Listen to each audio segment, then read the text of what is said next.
Congress Place, the headquarters of the People's National Congress here in Sophia in Georgetown, is a hive of activities today, Friday. It is nomination day.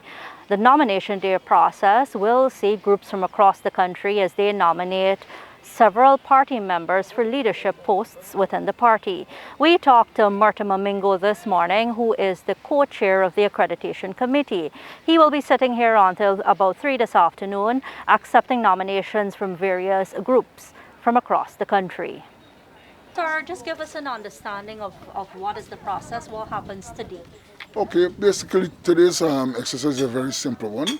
We are here just to receive the nominations from the various party groups in the country through the 10 administrative regions of our country, inclusive of Georgetown District, and the NCW, and the GYSM, and also the North American region groups. What are you looking for when you collect those documents? When we having collected the nomination forms, we go through what I want to call a verification exercise to ensure that first of all, that the list that has been submitted with the party members' name, that those persons are actually bona fide members of the parties in good standing.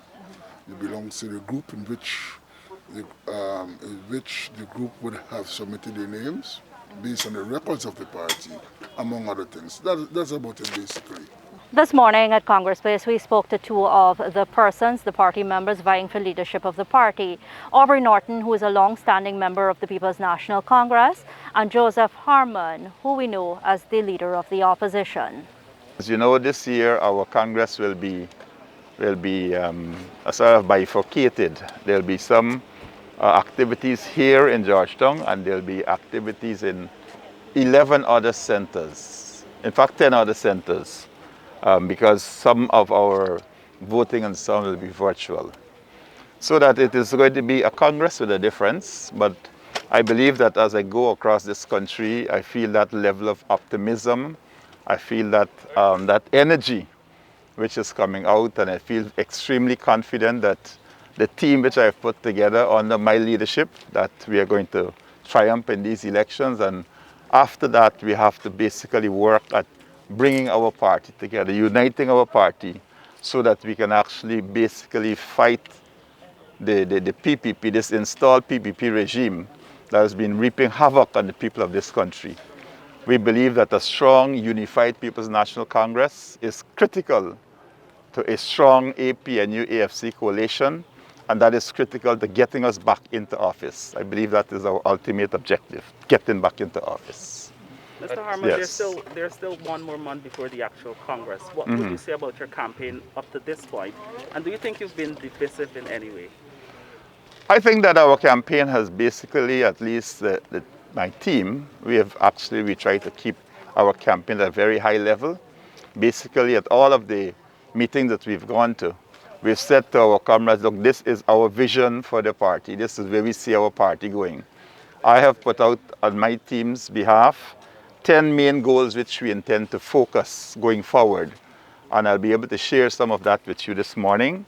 And you'll find that the principal target that we have is the unity of our party and the bringing home of those members who felt affected in some way by the fact that they might have been turned off or something from the party. But the first thing is to bring them back home, bring home all of those persons who feel that, okay, the PNC is the place for them. We want to make them feel welcomed, and we want to expand the base of our party as well. So you'll find a lot of those things in my 10-point program. You'll find in it also an element about the economic conditions of our party members, and how we intend to deal with those conditions to make life better for them. But by and large, isn't this basically one position being taken by all candidates? Well, if this is one position taken by all candidates, it is good, because it recognizes then that we all recognize what the party needs to move forward, and I think that is a good thing. It's a matter then of us actually selling that the details of that to our party members and the delegates. So why should your delegates vote for you if it's basically the same agenda for all candidates? Well, it won't be all the everything all the same. There are some issues which are central, some issues which we focus on. But there are differences between our teams. First of all, I bring to the party leadership, I bring the fact that I have been involved in these processes since 2010. I have managed elections, I have managed the coalition, I've managed the APNU, I've managed the coalition, and I've been able to show, working together with a team, that we were able to move our coalition, our partnership, and our numbers from 2006. We had 114,000 persons voting for us. In 2011, we had moved that to 139,000. By 2015, we had moved it to about 208. And by 2020, by virtue of the GCOM figures which they put out, it was 218,000. So what you see is an upward trajectory in what we can do. And I believe I was central to all of that, and that as the leader of the party, that I'll be able to merge the authority of the leader of the opposition with the leader of the party. A point I want to make is that when Forbes Burnham was president, he was the leader of the party. When Desmond Hoyt was president and later on became opposition leader, he was the leader of the party. When Robert Corbyn was opposition leader, he was the leader of the party. When David Granger was president and then opposition leader and then president, he was leader of the party. And so I think there is a pattern of these two positions merging. I am the leader of the opposition now, but I'm not the leader of the party. And so what we're aiming to do with these elections is to basically bring those two positions so we can have that strength and that power to go forward. And if you don't win, would you be stepping aside as the leader of the opposition?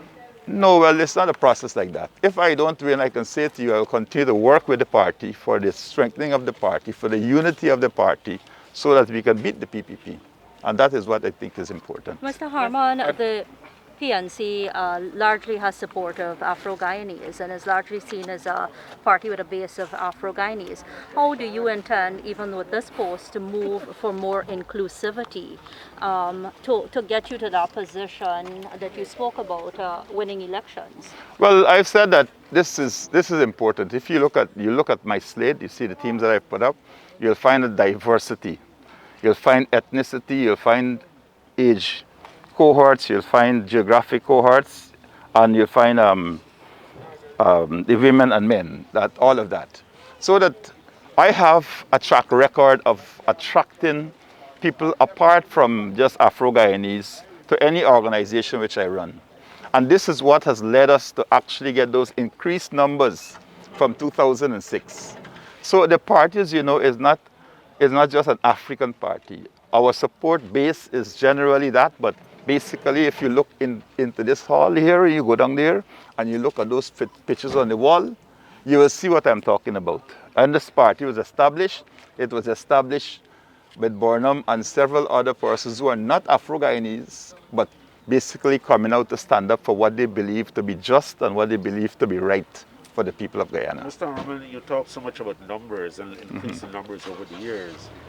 Do you believe that should you become the leader, why do you believe that should you become the leader of the party, that you will increase or even get as much as the number of votes you're pointed to in absence of a man like David Granger?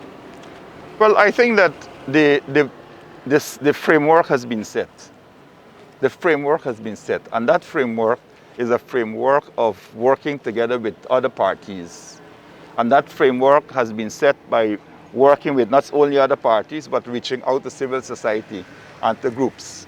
And so, while David Granger led the struggle, it was a struggle that was based on a structure. And that structure included the establishment in the first place of the APNU, and in the second place, the organization of the APNU and the AFC coming together. I believe that I have the skill to hold this coalition together at this time and to make it grow. And this is what I think will make the difference between myself and any other candidate. But even under your chairmanship of the APNU, there were at least two parties, I recall the WPA and the Justice for All party, that complained that little was done as far as keeping the coalition informed, meeting regularly and deal with policies used to take to the government. And they found that to be a major weakness. Well, in coalitions, you'll always have situations like that. But first, let me clarify. The chairman of the APNUS, he was Brigadier Granger, president. General Secretary. As the General Secretary.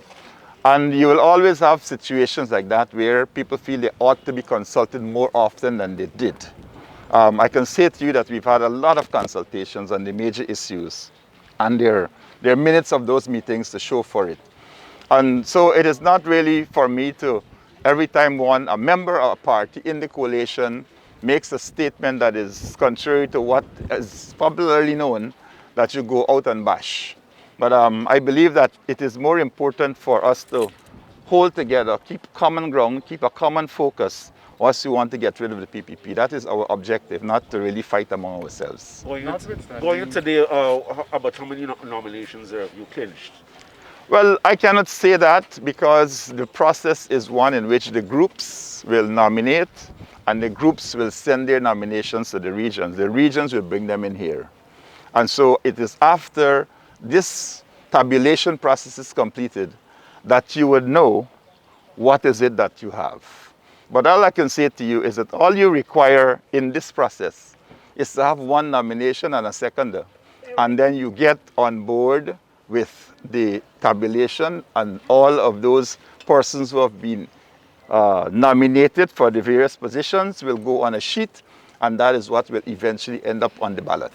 Mr. Harmon, what's your reaction to a perception in some quarters that among your close friends and allies is Mr. Tiwari, who had been associated with the PEP and had been cited in the past for alleged corruption? Some people say that is not good for your image. Well, this is something that has been created by the PPP a long time ago, since 2011, 2012. Critical of Mr. Tiwari. Well, many of them have actually picked that up from the PPP and they've actually gone on with it. You will see that on my campaign, we have a very strong, unified team, and that any influence, no outside influence, I can say this to you, no outside influence will be able to determine any policy which I pursue based on what is in the interest of the people of the party and the membership of the party. Let me make that very clear. Is he financing your campaign? No. Mr. Harmon, what can you say now to calm the fears of current MPs who have not endorsed you but have endorsed other candidates? I can say that I don't think that there are fears. There's no fear of any MP who have not endorsed me. I have spoken to the MPs who have not endorsed me, and I've actually given them the assurance that as members of Parliament, we will continue to work together for the benefit and the good of this country, and that if they have made a choice with respect to the internal elections, then I respect their choice. All right, so there is no fear, there is no reason for them to have any fear, because we are in touch all the time. We're in touch on a daily basis by WhatsApp and other means. Mr. Norton, good morning. Nomination today for various posts within the People's National Congress. It comes at a critical time. Congress is coming up. Why you decided at this time in your political career to throw in your hat for leadership?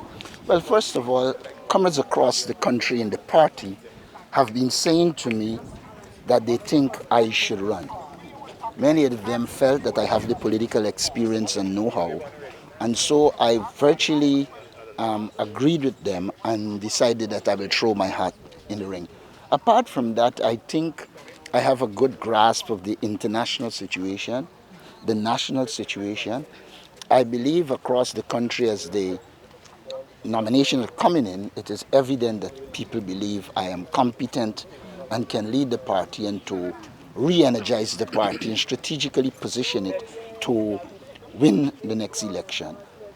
One of the reasons I decided that I will run is because I believe I can reorganize, reinvigorate, motivate the people in the party and in the country, and bring an end to the injustices that the PPP is meting out to our people. Mr. Norton, your own political colleagues within the party have put statements out there that suggest that you have a pro-Afro-Guyanese agenda.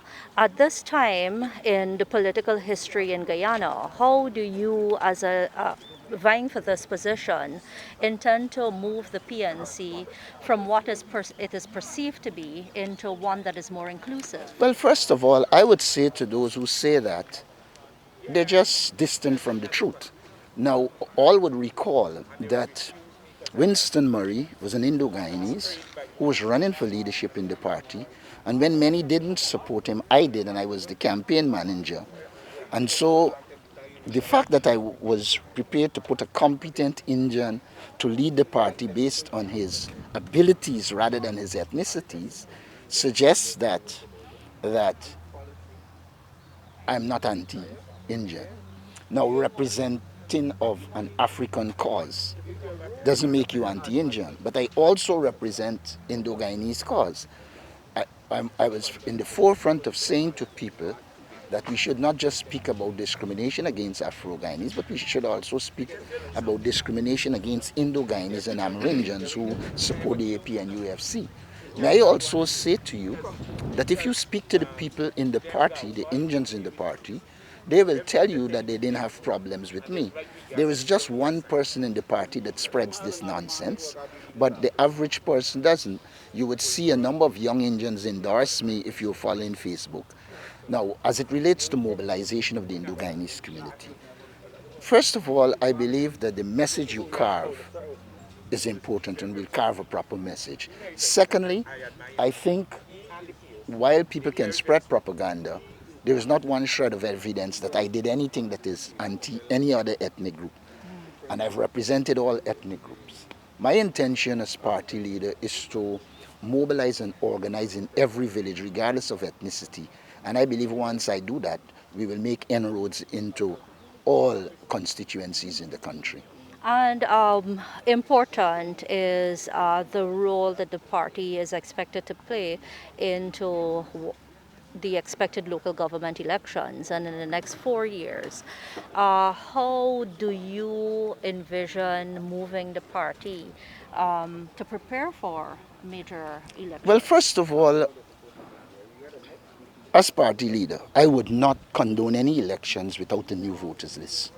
So my first task will be to organize our supporters to rally against any attempt at an election without a new voters list.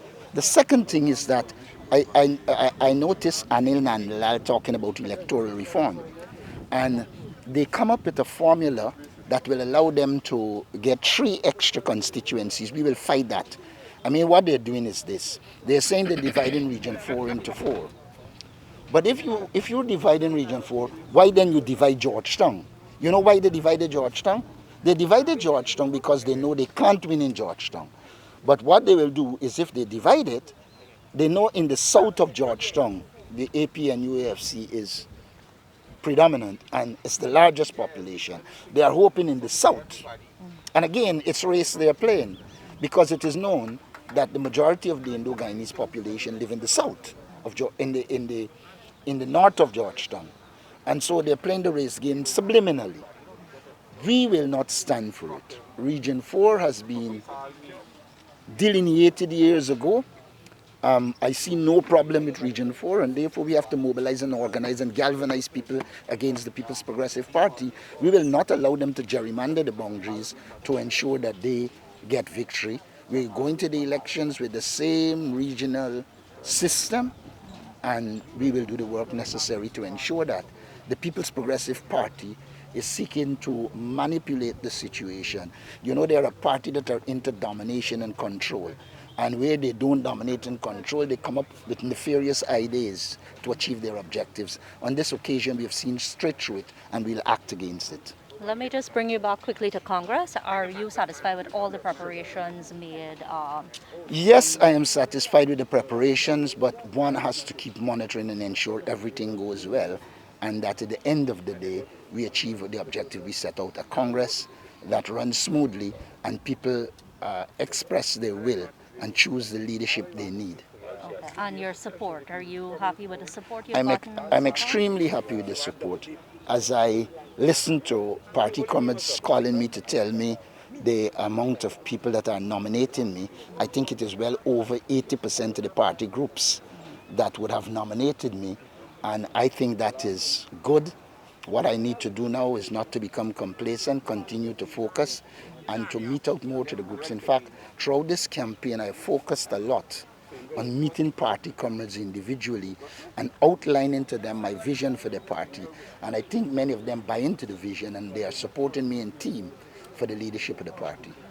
As you can see, groups from across the country are bringing in their nomination forms here at Congress Place.